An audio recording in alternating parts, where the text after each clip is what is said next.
For all of AMD's self-created controversy recently, the AMD Ryzen 3 3300X remains a good CPU. It just launched, it's $120, and unfortunately for AMD, in some ways it's been very overshadowed by the 400 series chipset discussion that's available separately from this topic. So today, we're looking at the R3 3300X, and specifically at what point does it begin to bottleneck the GPU? So how high up the GPU stack can you purchase before your CPU is limiting you to an extent that you've wasted your money? That's what we're looking at.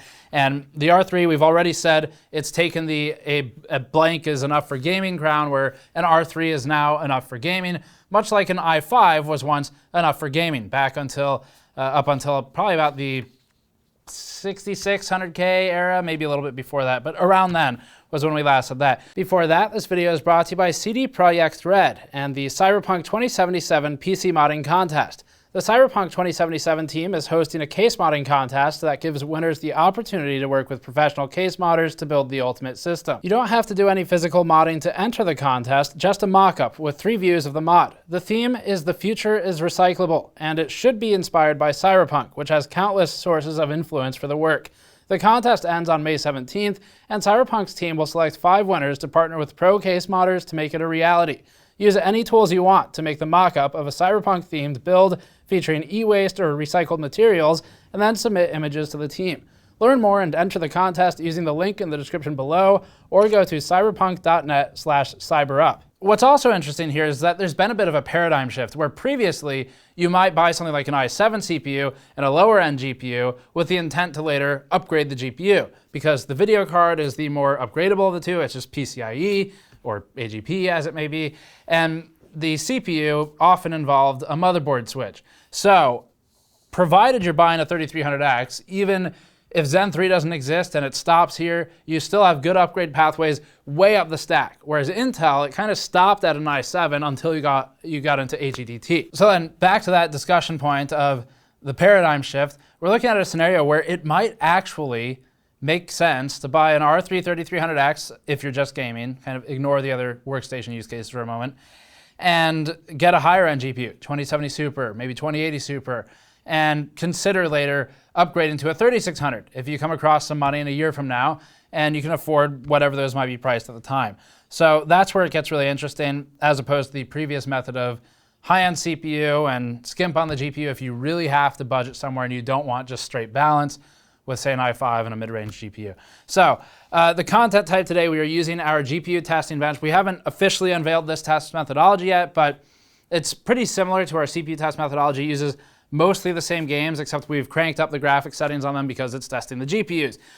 This part, though, we're looking just at the 3300X. We've left our standardized GPU bench platform CPU in there, which is an 8086K at 5 gigahertz for most of these charts, and that's just there to give you a sense of where's the actual cutoff? At what point is the 3300X limiting the 2080 Ti, as opposed to is it actually the 2080 Ti is bottlenecked? So we've left that on there for it, but it's not meant to be an 8086K versus 3300X review. You can go watch our CPU review if you want CPU comparisons. We're going to be looking at games from 1080p to 4K. The intent of that is to see how the scaling changes as we increase the GPU load, increase the bandwidth requirements, and decrease the CPU load.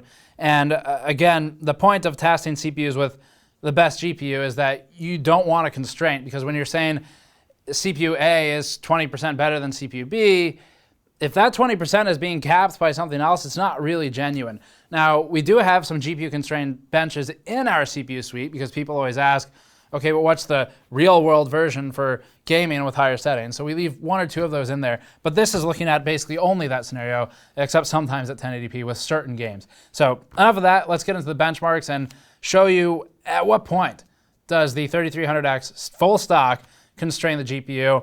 If you want to know the memory settings, all that stuff that we use for this, go watch our CPU methodology video or read the article. It's all in there. It's all the same as our CPU reviews, but the games have changed completely with much higher settings. We'll start with the Division 2 at 1080p and using high settings for more of a GPU bind, which is realistic to how most people play games.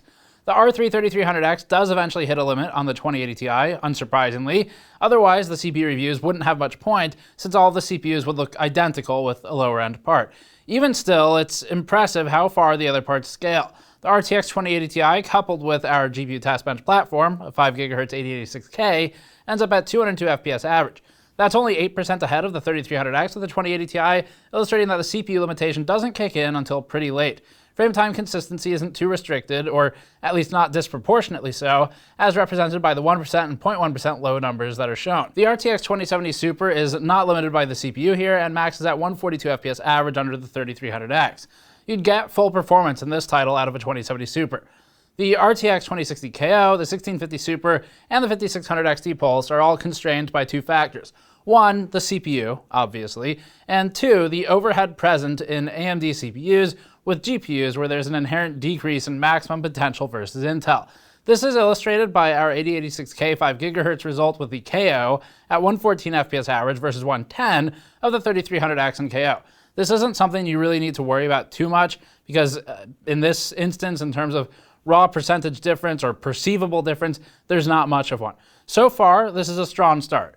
You don't need to be too worried about pairing any of these cards with the 3300X, even a 2080 Ti, but we wouldn't recommend that for a number of other reasons. Here's 1440p. The results will obviously get even closer together. We already had the settings at high, so now a 2080 Ti maxes out at 135 FPS average on the 3300X. That leads the 2070 Super by 37% as opposed to 32% at 1080p. The lower-end GPUs are clearly the bind more than the CPU, and so at this point, you can just reference our GPU benchmarks to determine which makes the most sense. Now, what you're looking for is not a CPU benchmark. If you're looking at those lower-end cards, it's a GPU benchmark. That's why we test each of them with a discrete choice for the opposite silicon component. So GPU benchmark uses a high-end CPU, CPU benchmark uses a high-end GPU, and it's for reasons like this. You need to use both of them to pick the right part. The 2060 KO, 5600 XT, 2070 Super, and 1650 Super are all fully enabled here, with only the 2080 Ti experiencing a cap. The 3300X scales better than we might typically expect once GPU bound, and it's not surprising when the CPU isn't as strained. But even still, we've historically seen the lower-end $100 CPUs hit limits closer to an RTX 2060. This shows the advancement in performance of the low-end Ryzen CPUs. It feeds in well to our statement that an R3 is now enough for gaming, much like the i5 once was. 4K monitors are cheap these days, we'll link one in the description, and so it's not uncommon for someone on a budget to still be able to afford a 4K display. If you are playing at 4K, the 2080 Ti caps at 82 FPS average on our unconstrained 8086K at 5GHz. The delta between this and the 3300X is about 4 FPS average, which amounts more to overhead than it does to strict CPU speed advantage. This is outside of run-to-run variance and is repeatable. The lows are functionally the same. There's no appreciable difference between these two results to a human player, despite presenting a measurable difference. The 2080 Ti leads the 2070 Super's 54 FPS average result by about 42%. That gap is widening as the GPU load grows, especially as bandwidth demands increase. Everything up until a 2080 Ti would technically make sense here. Again, we don't recommend such a dramatic price imbalance as a $120 CPU and a $1,250 GPU, but technically, it is running. Tomb Raider with DX12 is next. In this benchmark, the CPU is a clear bind. The 8086K at 5GHz capped at 163 FPS average with lows at 109 and critically 96 FPS, 0.1%, is what we're looking at for the less constrained solution. Those are highly consistent numbers and indicate that we shouldn't have any frame time spikes that are massive since there's no distortion of the data. The 8086K with the 2080 Ti illustrates minimally a 19.2% higher ceiling than the 3300X would allow, so if you needed further evidence beyond being a reasonable human being to not pair these two dichotomous parts together, this should be it. The 2070 Super occasionally gets its highs shaved off by the CPU, but it's otherwise within capabilities at 125 FPS average. The 2060 KO is the more sensible choice. With the 8086K, it does 105 FPS average with stronger lows than the R3 3300X produces. The 3300X has some overhead it's dealing with once again, but it's also a slower CPU. The former impacts the average and the peak, the latter impacts the latency. You could scale up to a 2060 KO, a 2060 Super, a 5700 XT, or a 2070 Super, and have most of the performance available to you that the card would offer. Here's 1440p for this one. The ceiling is 128 FPS average on the 8086K, where the 2080 Ti is completely maxed out. We're still far away from a CPU bind at this point. The 3300X is leveraging most of what the 2080 Ti affords it. Surprisingly, we still wouldn't recommend it, especially since it does become capped in some situations like 1080p, and that would cross into other titles that are more CPU dependent. The 2070 Super seems a good maximum fit, although the $300 price bracket cards from AMD and Nvidia alike are the more price-conscious association. We think the 1650 Super is too constrained to be an ideal pairing, but you certainly don't have to worry about it limiting the CPU, so that's the upside. At 4K, the gap narrows as it should. The 3300X is still not fully tapping the potential of the 2080 Ti, despite no longer being anywhere close to a bottleneck on the GPU, other than the overhead. The 2080 Ti leads the 2070 Super between the 3300X results by 35%, so there's technically still room in there if you're running your games at higher settings. Now, naturally, this gap would narrow if we ran it on our CPU bench instead, which is designed to stress the CPU. But for people who tend to run games at higher settings to load their GPU more heavily because you want it to look nice, this is similar scaling to what you can expect. If you're more of a super high FPS player who wants 144 or higher for the frame rate, then at that point you are tending to lean towards more of looking at CPU benchmarks rather than this, or a GPU benchmark, although that's important too, you just buy the best one. F1 2019 is next, which has more of a CPU bind than the other games we've tested in our GPU bench suite. The 8086K 5GHz result is 213 FPS average, with the lows at 153 and 98. The 3300X drags that down to 192 FPS average, allowing the less capped 8086K a lead of 12%. The 2080 Ti on 3300X still leads the 2070 Super by 24%. You could buy a higher end card and almost fully leverage it here. At 1440p, the scale shrinks to a 170 FPS average cap on the 8086K, or 156 FPS average on the 3300X. That's still a 9.3% lead. Remember though, this isn't about comparing the 8086K to 3300X. We already have a CPU review. If you want to compare the CPUs, it's just there for perspective. The 2070 Super runs at 119 FPS average, so it achieves 77% of the performance of the 2080 Ti, or 77% of the maximum potential at $500 to $700 cheaper depending on what you're buying.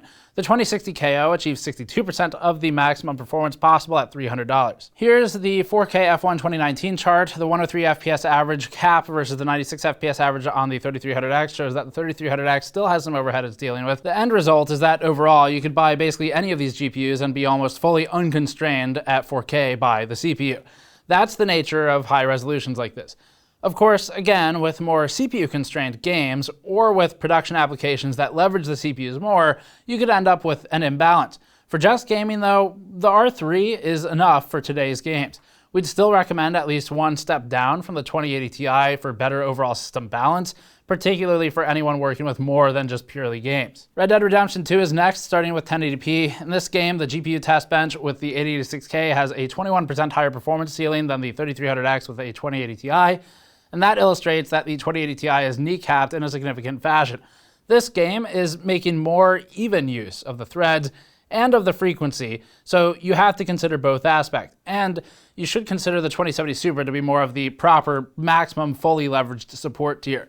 The lower tier cards, like the 2060 Super, not present, or the 5600 XT and 2060 KO, would make more sense from an expense standpoint of the build, but the 2070 Super can still get full use. At 1440p, the 2080 Ti is still constrained by the 3300X, now affording the unconstrained CPU a lead of 9.7% at 104 FPS average. This gap has diminished since it's not the processor speed and threads limiting us, but rather the overhead in the graphics pipeline. Scaling is comparable to the other games, where the 2070 Super is able to offer relatively unconstrained performance. The 2080 Ti is around its max too. At this point, you shouldn't be too concerned about buying a GPU that's too powerful for the CPU, at least not outside of general system imbalance concerns.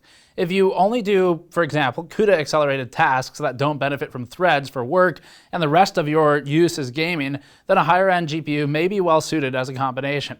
It'd be a bit awkward in pricing and the balance thereof, but you could argue it. 4K is a little too challenging to run with this game already, so you'd probably need to drop the settings if you wanted a higher resolution.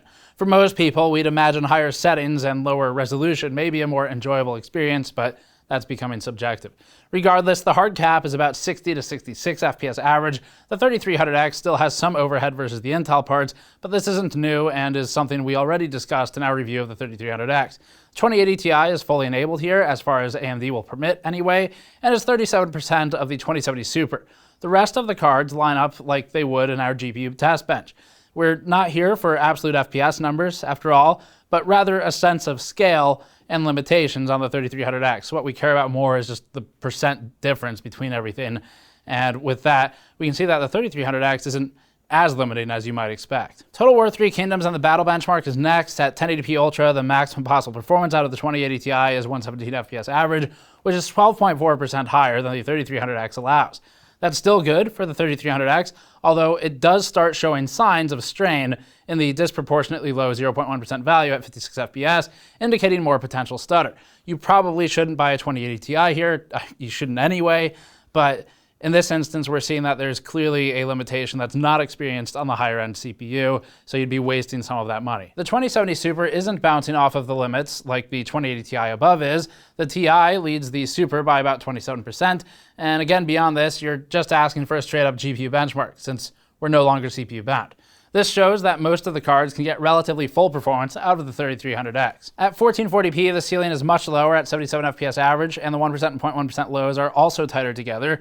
The 2070 Super performs at 72% of the performance of the 2080 Ti here.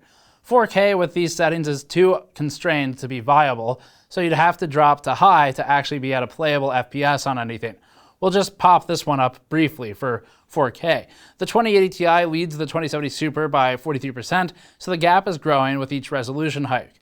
But it's obviously synthetic at this point, since we're not at a playable frame rate. We're going to call it with this game. We have more games tested, but by now we've established a pattern, and it's a waste of everyone's time to continue repeating the same information with different graphics.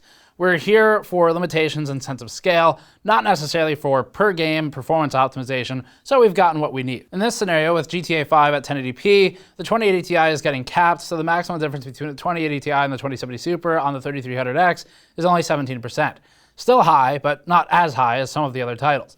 Once again, you don't need to worry too much about how constrained the GPU will be by the CPU, at least not today, but the 2080 Ti is still the one that's more limited than you would see in, for example, a 2070 Super. So the awkward thing here again is that technically, in several of these instances, the 2080 Ti isn't really that constricted in its performance, but in the places it is, you're looking at potentially 20% plus gaps in the worst, not worst, but worst case scenarios. The worst case scenario is a bit bigger difference than that, but 20%, 17%, whatever it may be, you're cutting off enough of the 2080 Ti performance headroom that you're paying for, a whole hell of a lot that you're paying for, that it doesn't really make sense to buy. And of course, practically, you're talking about a $1,250 GPU with a $120 CPU. Most people who can afford a $1,250 GPU to begin with can probably also afford a $200 CPU to go with it in the least, because now you're just talking about sense of scale of how much money a person has, and that's typically how it goes. So realistically, a 2070 Super to, although not tested, we can extrapolate relatively easily. It's between a 2080 Ti and a 2070 Super. A 2080 Super would also be fine. These aren't parts we would recommend you buy with a 3300X. There's going to be instances where with games that are more CPU constrained, for example, if we ran these parts through our CPU test bench with the CPU settings, what you'll end up with is a CPU constraint much sooner. So the time this would become valid is if you are perhaps a player who is hunting for higher frame rate. If you want really high FPS, let's say you're playing CSGO or some other competitive game like that, now you're talking about a demand for 144, 200, 240 FPS. And at that point, the CPU is going to matter a hell of a lot because it's also doing work to make those frames. So if we're talking typically a player who is going to try and get higher graphics settings, more visual fidelity, as you may call it, and you're not really looking for those super high frame rates, maybe in the hundreds as kind of a max, with 1080p-ish, 1440p sometimes, then the 3300X is fine. But if you're talking competitive, high frame rate, reliably, in low GPU load titles, then go look at the CPU benchmark because that's more relevant to you. And you should probably be buying something like a 9900K or similar if it's in the budget. So actually you should be waiting for the 10 series, which is coming out very soon. You probably should not be buying a CPU from Intel right now because they have new launches so close. But yeah, that'll cap it. Socket survivability helps on the 500 series chipset boards, as you could always swap the CPU later and get an extra architectural generation. But even still, 3300X to the top of the 3000 series stack, that's a pretty big jump. So Yeah, paradigm shift. With the normal method of keeping the CPU and upgrading the GPU, might kind of switch with this one, and you could grow into it the other way. So imbalance between the pricing is something to be concerned about or careful of, but limiting your GPU's performance too much with the CPU with a bias towards higher graphics settings, you'll be fine. Again, bias towards higher FPS, go look at the other benchmarks. And that's it for this one. So thanks for watching. Subscribe for more. Go to store.gamersnexus.net to support this type of work and our independent research, or you can go to patreon.com/gamersnexus. We'll see you all next time.